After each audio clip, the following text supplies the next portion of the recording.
I'm sitting here, staring at our old messages on my phone, and I can't stop noticing them. The patterns, the coincidences, the way his last message was sent at 11:11, the same time we first kissed. The wallpaper behind me shows butterflies, the same ones he said reminded him of me. Even now, after everything I know, I catch myself thinking, wasn't this a sign? Weren't we meant to be? Have you ever felt like the universe was speaking to you through meaningful patterns? Those Carl Jung synchronicity moments that feel too perfect to be random? Today, I'm sharing the story of how I learned the hardest lesson about meaningful coincidences.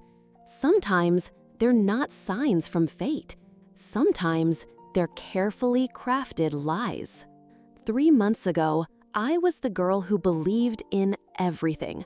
Star signs, angel numbers, the works. I collected meaningful patterns like some people collect stamps.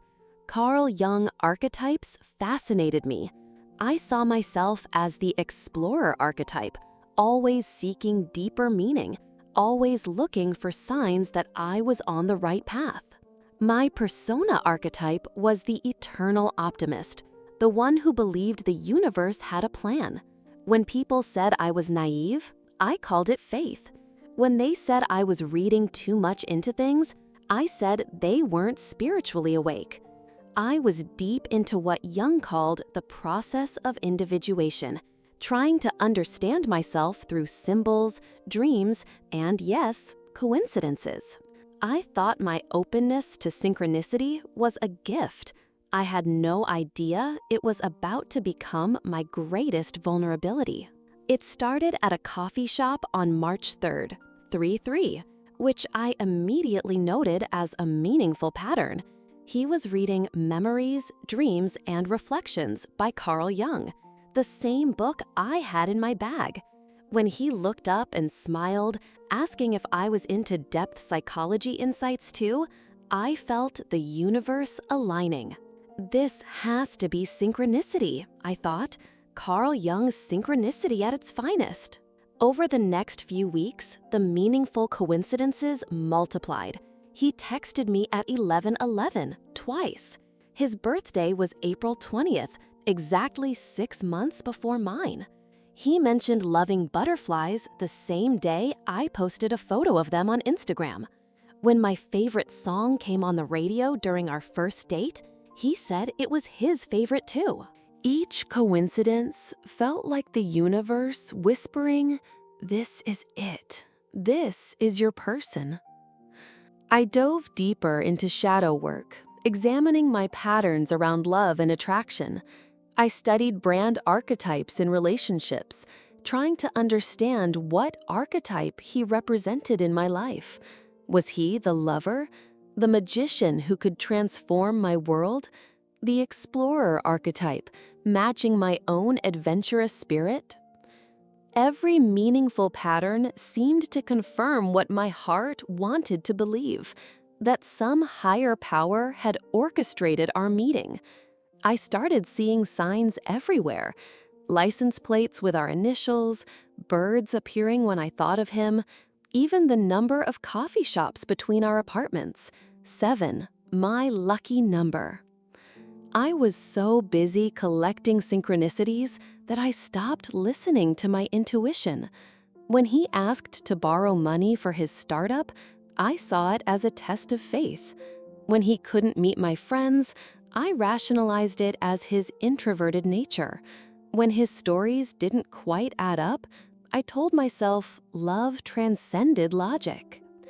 The explorer archetype in me was so focused on the mystical journey that I ignored the red flags planted right in front of me.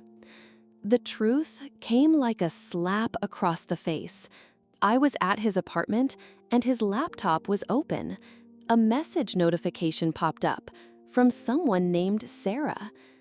"Thanks for the flowers and the butterfly story. You're getting really good at this. How much did you get from this one?" My blood turned to ice. I scrolled up and saw it all.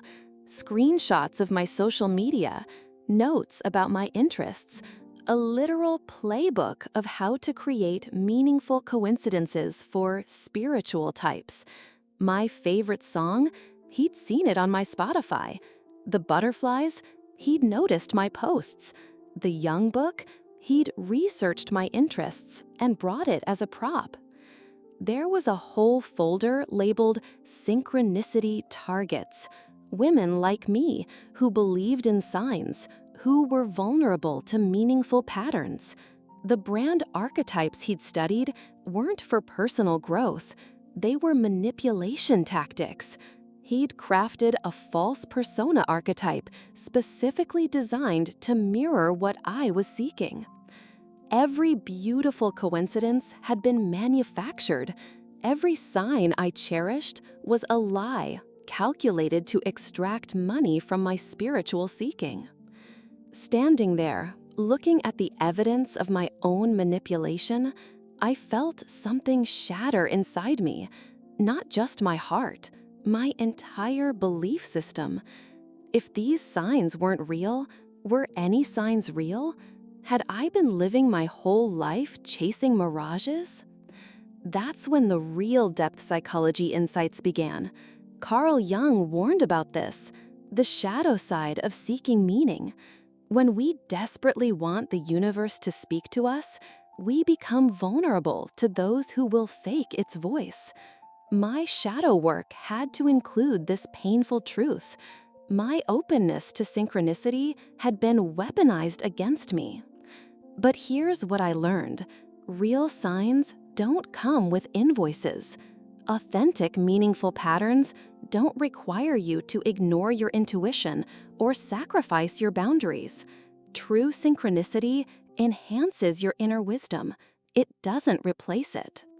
The real archetype exploration began when I stopped looking outside for validation and started trusting the voice within. I still believe in synchronicity, in Carl Jung's meaningful coincidences, in the magic of meaningful patterns.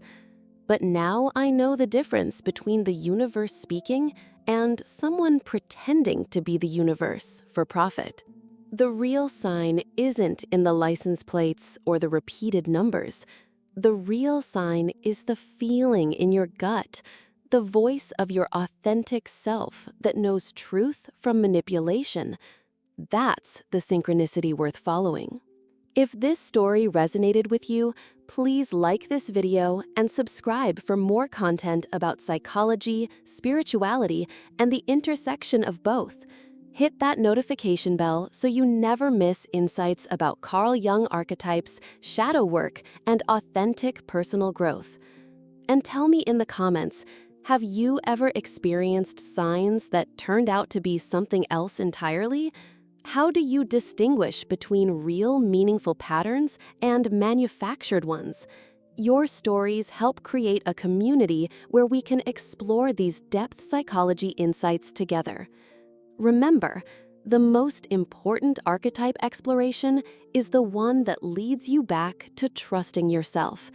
The universe doesn't need to prove itself through parlor tricks.